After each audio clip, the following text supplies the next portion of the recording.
Morning everyone. My name is Mbongeni Bebe, and then I just wanted to take you through a concept called allowable unit cost.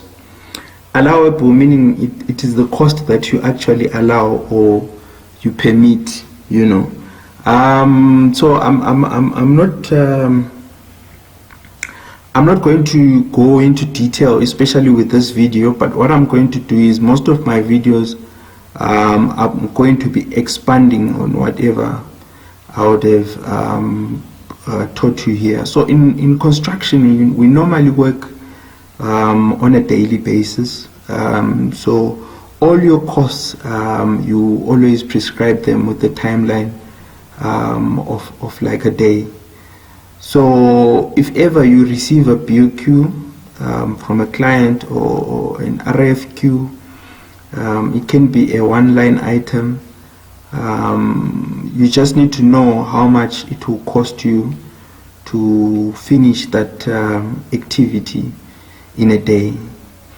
You would actually prescribe a time for a day purely because you need to put an end in the timeline of your costs. Costs happen like every minute. So at a certain stage, you need to close up or to close out on your costs. So some companies can use like a whole full month, but I think it's very difficult for you to control that. But on a controlling side of things, because obviously your costs are more important than your profit. Because if you don't control your costs, then you might not have any profit. You would actually make a loss. So, but now you'll see in my description that when a profit is considered as your cost, because basically what you're saying is your business needs to grow in the future, and profit represents the money that you will use to build up your business so that it grows even further from a grade 1 all the way up to a grade 9.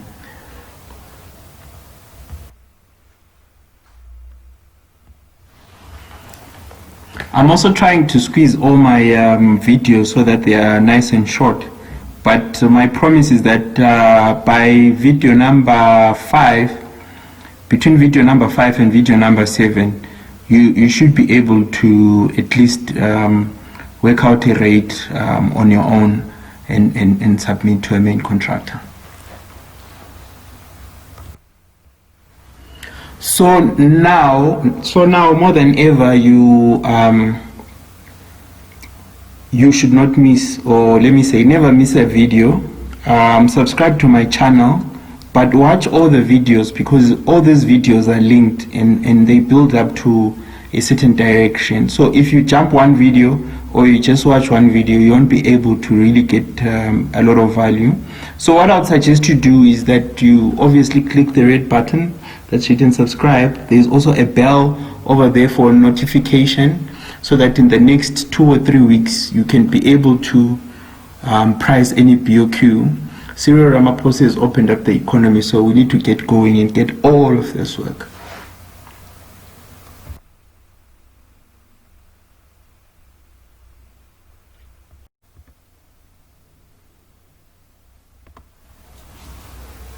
I also wanted to explain to you about a bill items or bill of quantities, so that at least you know whenever someone mentions the word BOQ, then you get scared, you're not sure what it is. It's just a simple list. I would call it a list with a description and the unit of measurement, as well as the like the word says, quantities.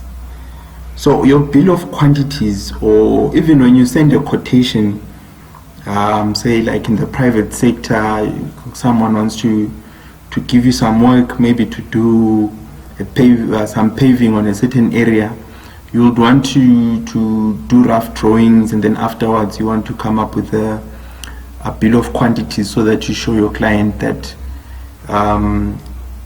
what size is the area of the paving. So a bill of quantities just changes some work into something that's measurable. So you only use that to measure the amount of work that you want to do. So now the bill of quantities normally has some rates, or let me say every item on a bill of quantities or on a quotation has got some rates. So the rate is just a name that means how much does that item cost, or it's the price that you're charging your client on how much it will cost. Now the rates in this in your BOQ should cover all the costs incurred in the process of whether you're doing construction or any other activity, any single cost that you experience. Say for instance, if you say you are a clothing retailer, there is a cost for you to actually take or actually buy the already made clothes from a manufacturer, whether it's in China or and so on. You take all those clothes and then you put them in your shop.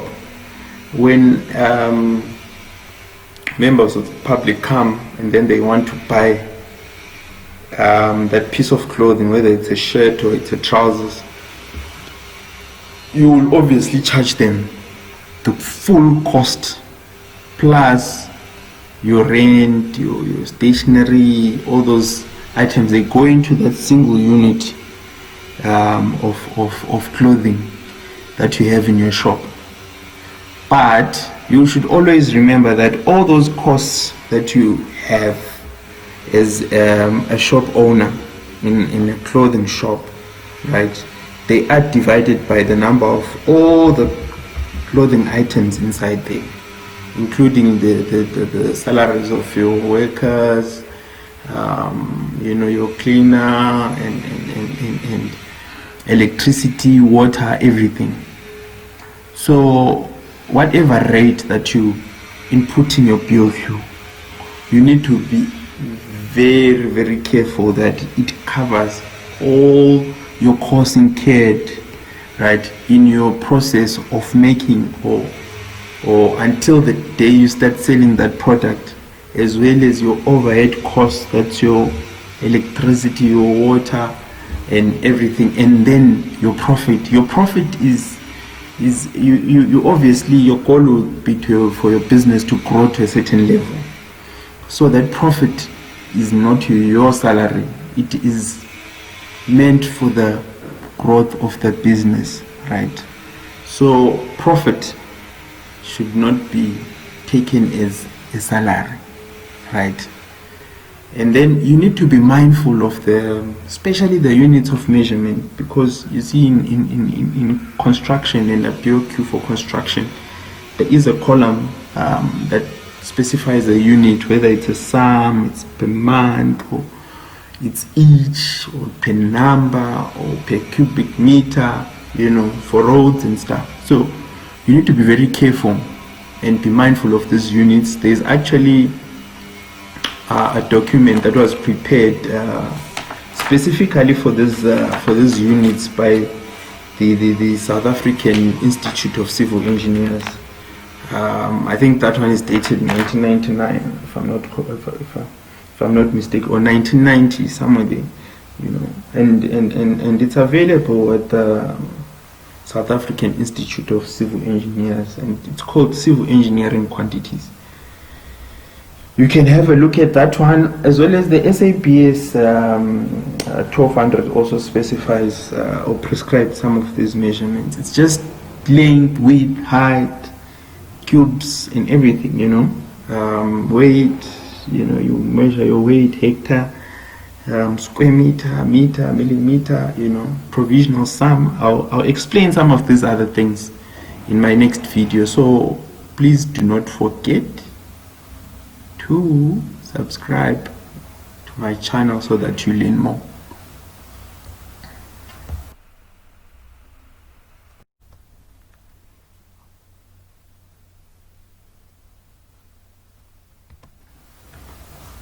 Okay, so this is the concept behind what we call our allowable unit costs.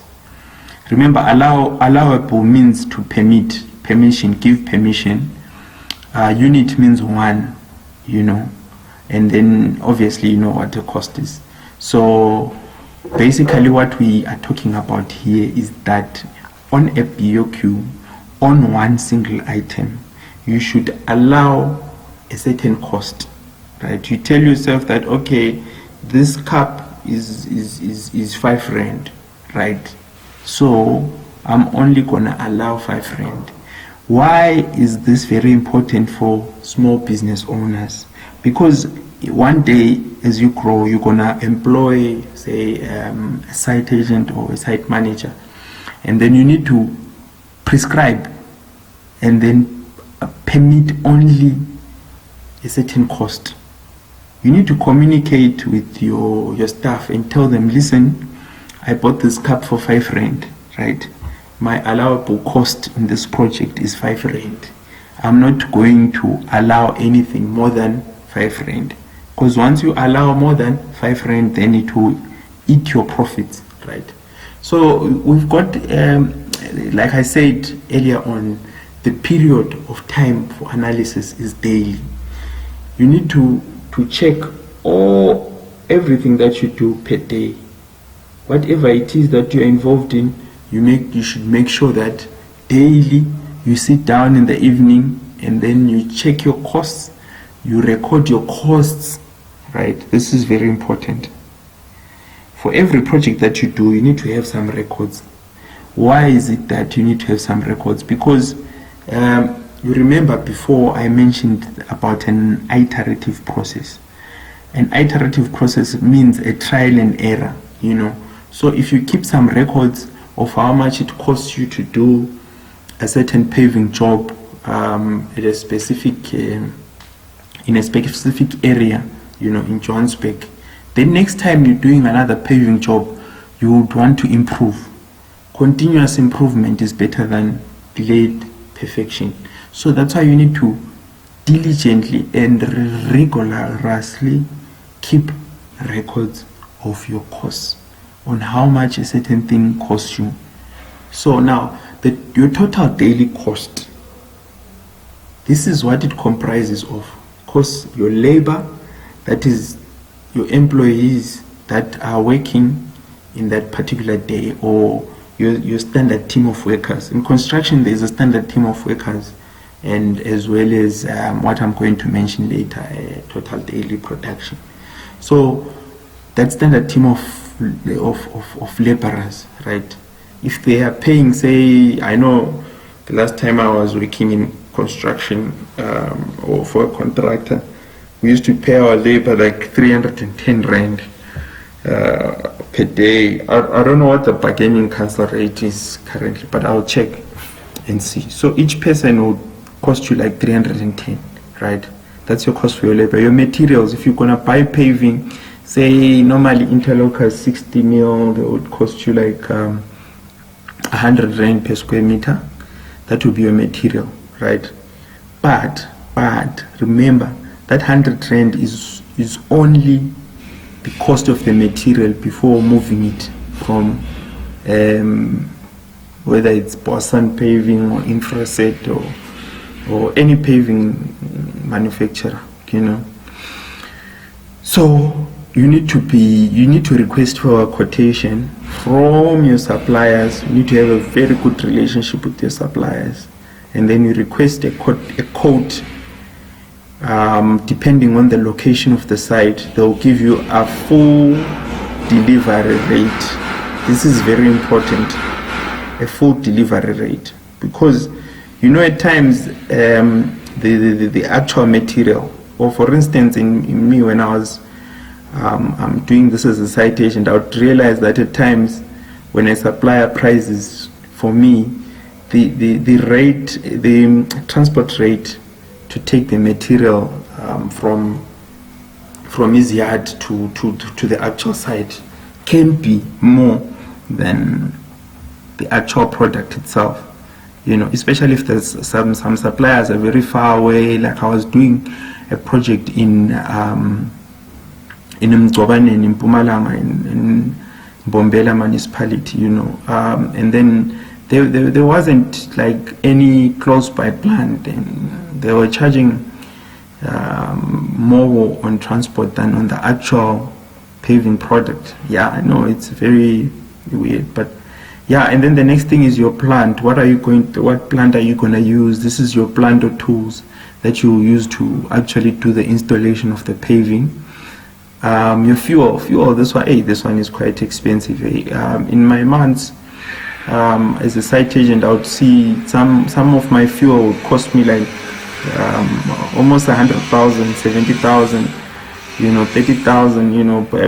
You would spend like 10,000 rand a day of fuel,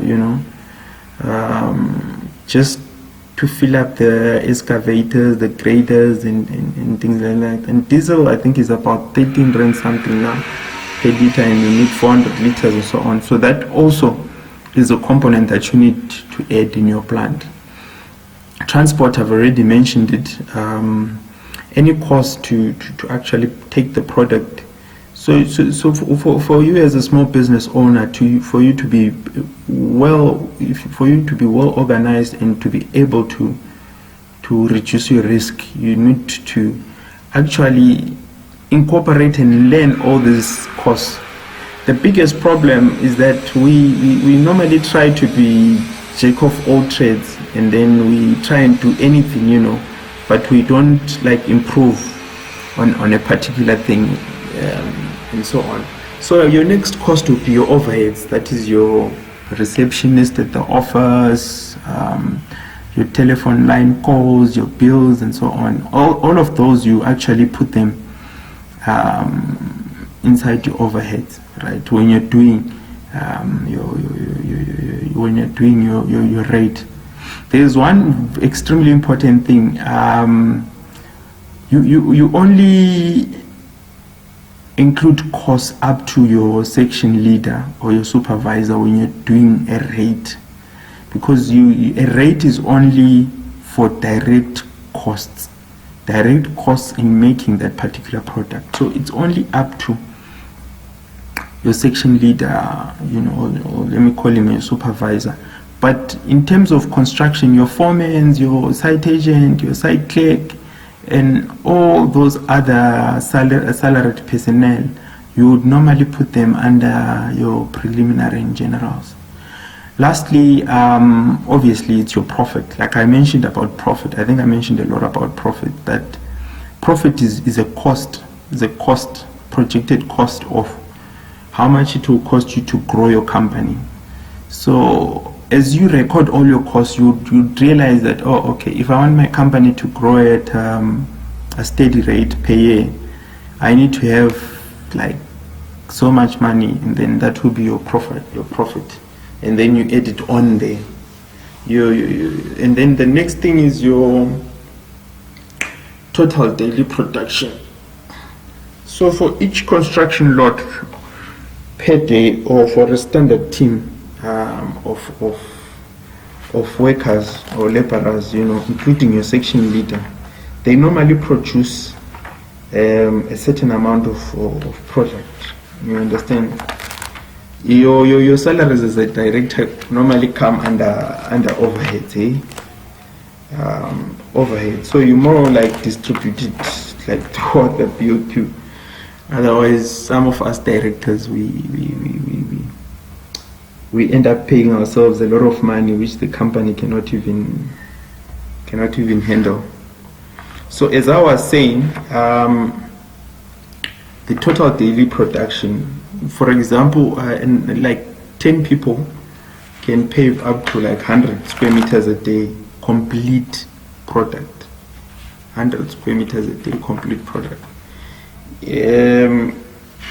No matter how much you push them, or no matter how much you scream at them, they won't be able to do more than that much. So either from experience or from your previous records in a project, if you record diligently and rigorously, you would know how fast your workers work. And how fast your workers work means that how much money you make and how much your client is gonna be able to take you as the lowest bidder. Oh, what am I saying here? What I'm saying is, okay, if I have a group of 10 workers and you also have a group of 10 workers, and my group of 10 workers does 100 squares as per the history, right? And then your 10 workers do like 70 squares, right? It means that your 10 workers are gonna cost you more than my 10 workers, because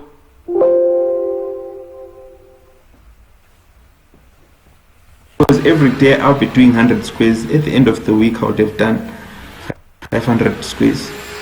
But for you, if you've got 10 workers and they do 70 squares per day, which means at the end of the week there'll be 350 squares done.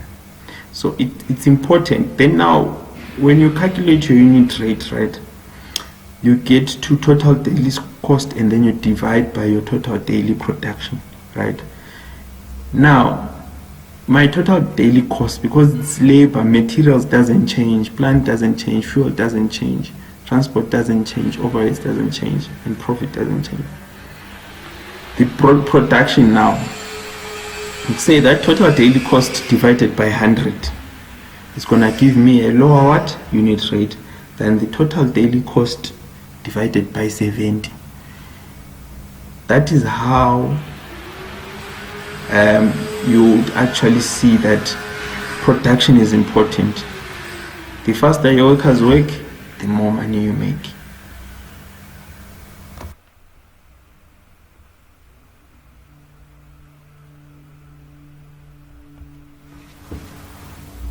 So that being said, I think on my next video that's coming this week, I'm going to do a full example of how everything works, and then I'm gonna compare two companies, obviously Mbongeni Paving Crew versus Zabalaza Construction, to show you that this is how you come up with the unit rate, and then why does Zabalaza Construction not get the job while Mbongeni gets the job, especially when we know that the labor rate is the same almost nationally in South Africa. The materials rate, obviously it would depend per supplier, but if you go through all your homework and get the cheapest supplier and then you use them to price, then you'll get the job. The plant is normally market related, almost the same as in companies like Coastal Hire and all those companies that hire out some plant. You know, fuel is the same, go to the same garage, unless there is only a difference of, you know, inland and coastal areas. Transport, it all depends on your supplier. Your overheads and profit are the only thing that can really determine whether you get the work or not. But mostly it's production. If you guys work fast enough, they will obviously beat the next competitor.